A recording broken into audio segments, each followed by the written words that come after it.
Telugu big boss season 8 హౌస్లో చివరి ఘట్టానికి అయితే వెళ్ళిపోయింది. ఇంకా టికెట్ టు ఫినాలే రేస్ అయితే బిగ్ బాస్ హౌస్లో మొదలైపోయింది. దానికోసం ఈసారి చాలా డిఫరెంట్గా అయితే అరేంజ్ చేస్తూ వచ్చేసారు బిగ్ బాస్. దేత్తడి హారిక, అఖిల్ సార్థక్ అయితే బిగ్ బాస్ హౌస్ లోపలికి ఎంట్రీ అయిపోయారు. వాళ్ళైతే ఇలా సీక్రెట్ రూమ్ నుండి అయితే కంటెస్టెంట్స్తో మాట్లాడబోతున్నారు. అలానే టాస్కుల కోసం వివరాలు కూడా ఇవ్వబోతున్నారు. ఇంక ఈసారి టికెట్ టు ఫినాలే రేసు దక్కించుకుని డైరెక్ట్గా టాప్ 5లో అయితే విజయం సాధించుకుంటారు. ఇంక వెనకడుగు ఇంక వేసేది లేదు. అయితే దేత్తడి హారిక అలాగే Akhil Sarthak Bigg Boss house లోపలికి వచ్చి హౌస్ మెంట్స్ అందరికీ అయితే మరిన్ని లీక్స్ అయితే అందించేశారు. మరొక వైపు అఖిల్ సార్థక్ ఎంట్రీతో పాటు స్పెషల్ గెస్ట్ కూడా హౌస్ లోపలికి ఎంట్రీ ఇవ్వబోతున్నారు.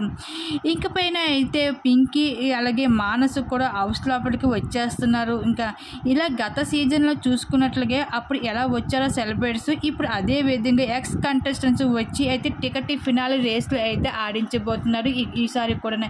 ఈ విధంగా ఇది బిగ్ బాస్ హౌస్లో టికెట్ ఫినాలే రేస్లు అయితే ఓరవరిగా అయితే చెలరేగిపోతున్నాయి. మరి ఈ టికెట్ ఫినాలే రేస్లో ఎవరు విజయం సాధిస్తారో మీరు చూడాల్సింది. దీని మీరేమనుకుంటున్నారు? మీ అభిప్రాయం తప్పకుండా కామెంట్ సెక్షన్లో షేర్ చేసుకోండి.